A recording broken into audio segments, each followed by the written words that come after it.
We start this evening with the growing impeachment inquiry against President Donald Trump.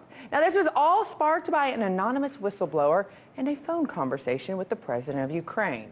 And now President Trump is directly responding to the news, saying he is open transparency. But I've spoken with Leader Kevin McCarthy and the Republicans, many of them, and we were going to do this anyway, but I've informed them, all of the House members, that I fully support transparency on the so-called whistleblower information. Additionally, I demand transparency from Democrats who went to Ukraine and attempted to force the new president, who I met and is an outstanding person, who just met a little while ago. Some of you were there. I think he's going to be outstanding. He got elected on the basis of corruption. He wants to end corruption in Ukraine, and I think that's great. But they went there and they wanted to force the new president to do things that they wanted under the form of political threat. Now, that was a soundbite from a press conference that was just wrapped up. Now, this was the second time that President Trump had a chance to address the press today. And Archie's Rachel Blevins has been following the story all day and brings us her report.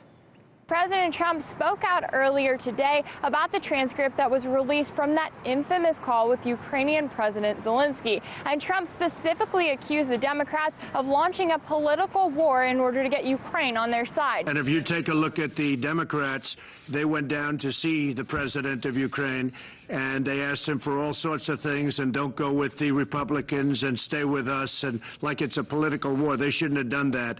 That should be an impeachable event, I guess, based on what you're saying. Now, as promised, the White House did release a transcript of that phone call earlier today, and it does specifically mention former Vice President Joe Biden and his son. If we take a look at the text of that transcript, it says, quote, "There's a lot of talk about Biden's son, that Biden stopped the prosecution, and a lot of people want to find out about that, so whatever you can do with the Attorney General would be great. Biden went around bragging that he stopped the prosecution, so if you can look into it." Now, this is not the first time that Trump has accused the Bidens of being complicit in corruption with their business dealings in Ukraine. But of course, if we look at that original complaint that was submitted by an anonymous whistleblower, it specifically said that Trump put $400 million worth of military aid to Ukraine on hold ahead of this phone call in order to use it as leverage in order to push for an investigation into the Bidens. Now, while we do see the Bidens and their business dealings mentioned in the transcript, we don't see any proof that President Trump specifically threatened Zelensky with that military aid in order to push for an investigation. Now, meanwhile, when Zelensky was asked about whether or not he was pressured into making a deal with President Trump, he told reporters that he has not been pressured into anything and that he can't be pressured because he is the president of an independent state. And he then followed that up by saying that the only person who can pressure him into doing something is his son, who is just 6 years old. Now, we have seen Democrats for months looking for ways to impeach President Trump. And when she made this announcement about the proceedings, House Speaker Nancy Pelosi specifically said that the final straw in all of this that made her go after President Trump was the claim that he had moved to silence a whistleblower who was trying to put out information to the public that he did not want to be made public. Now, this is incredibly notable because even though we have an election right around the corner, we also have to look at the fact that it was Democrats like Nancy Pelosi who themselves stayed silent when former President Obama was in office, and he was the one who was targeting whistleblowers. In fact, if you look back at records, the Obama administration prosecuted more whistleblowers than all previous presidents combined. Now, if we look specifically at these impeachment proceedings, it's also important to note here that even if President Trump is impeached, it does not mean that he is removed from office. However, if this specific impeachment inquiry is successful, then it will likely mean that it is just the start of a very long and lengthy legal process that will go far beyond the 2020 election. Scotty, back to you. Well, the one thing today is everybody has opinions. Well, we only bring in the expert of opinions on this show, so we bring in our 360 view.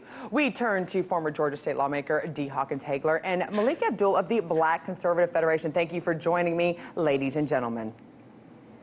Thank you for having us, Scotty. How are you today? Oh, well, it's a happy post-impeachment day, I guess is the way we're looking at it. But that's where the conversation is going. And we knew that was going to be, it's all about the details. So, Dee, I got to start with you. We have the transcript. And first I got to ask you, because there's a lot of debate about this transcript. As it says on there, this is just this is a collaboration of the people who are note-taking. This isn't an actual verbatim, because it's impossible to have a verbatim transcript, I guess. How much credibility do you put in this and what it is said? And more importantly, do you think that this transcript, now that it's released, do you think the Democrats were correct yesterday in calling for impeachment of this president even before they saw the transcript? Okay, well, first of all, let's start with the letter. So with the transcript, I do think that there was something in there that would indict Trump. However, there has been many things over the past year and a half that I thought was impeachable. To be honest with you, many of us have already impeached Trump in our mind a long time ago, and so we were just waiting to vote him out of office. If the Mueller report didn't do it, if hush money payments didn't do it, if campaign finance didn't do it, if him still holding on to many entities, business entities, and making money while president along with his children didn't do it, I'm just really not sure where this will go. However, we do know that he has had unethical behavior almost the entire presidency. So that being said, I hope the Democrats who have come up with this strategy, especially Speaker Pelosi, knows what she's doing and how this is going to come out. Well, and that's a lot of the question marks on both sides of the aisle. You know, on this point, Melik, Republicans are saying now that the transcripts are released, vindication for President Trump. Is that how you see it? I can't hear anything. Oh, so Melik, so I'm going to actually throw it back to you, Dee, real quick. You know, when you're looking at it right now, as you read the transcript, did that actually change your mind? Were you hoping for something more, or did that confirm everything that you had already kind of been told was going to be, or, you know, had previewed within the actual transcript? Well, nothing that oh, I'm sorry. I'm sorry. Well, actually, let's Dee finish, and we'll go right back to you, Melik. Now that you're back, let's go to Dee, finish that real quick, and dive to that question. Nothing that President Trump does surprises me, and actually, because we have a whistleblower, I can't wait to see what the real evidence is, because you know how we redact things even in the Mueller report, so we need to kind of see what's really all there from that whistleblower. So, Melik, are Republicans vindicated now that the transcript is out? Well, it's a little too early to say whether or not we're vindicated, but I'm kind of reminded of a phrase. What is that? Oh, what a tangled web we weave when our purpose is to deceive. And in this particular case, the president pretty much demonstrated that when it comes to chess, he's the master of that. You know, there was a lot of talk on yesterday leading up that, oh, well, this is going to be destructive to the Republican Party. It's going to be disastrous. And what we found out today, now, from what I've heard on the report itself, is that the transcriptions that we received, that was part of actually information that we received, extemporaneous reports from 4 different people who are actually privy to the actual phone call. And so from that, we got the report today. Now, the DOJ is saying that that is the complete transcript of the report, but I'm pretty sure that the Democrats, you know, as we just heard,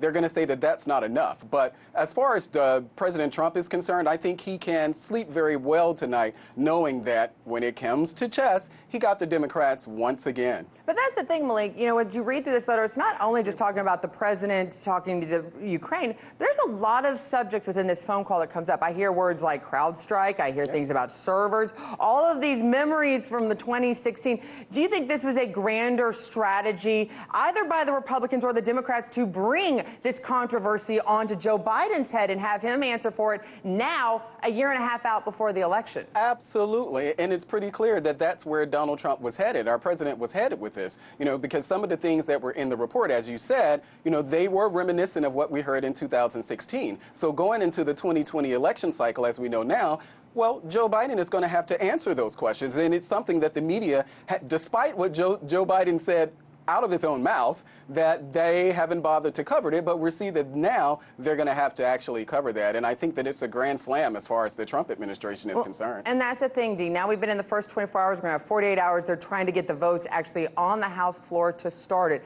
Let's say Nancy Pelosi cannot get those. How do the Democrats move forward with this? Do they say, well, what is their sort of narrative saying, okay, we tried, but obviously we're being blocked by the other side. Leave it to the American people to vote? actually the votes will be there. That's why she's come around full circle, because she knows that her party and her base is telling her that she needs to impeach. But I will agree with you, Melik. He really is the champion of chess, but the American people, we're pretty good at chess as well. And what I think is happening right now, people have really had enough of President Trump. I don't know if we even needed to go through the impeachment hearings, because right now I think people would have just voted him out. Enough really is enough at this point. Well, and that's the thing, Dee, Melik. I mean, I love to play games like anybody else, but you can talk chess. I feel like we're playing Twister at this point with both parties. Thank you both. You guys, though, are always straight shooters with us. Thanks for joining us. Thanks, Scotty. Thank you. Thank you for having us. It's hard to clear through the debris and get right down to the nitty-gritty that is real news. New details are coming to light in the case of Jeffrey Epstein as more Spread between the 2-year Treasury yield and the 10-year Treasury yield. Several hundred students are staging a sit-in. the Amazon rainforest, and the blame game is underway. It's time for Art to America. So go ahead and hit that subscribe button.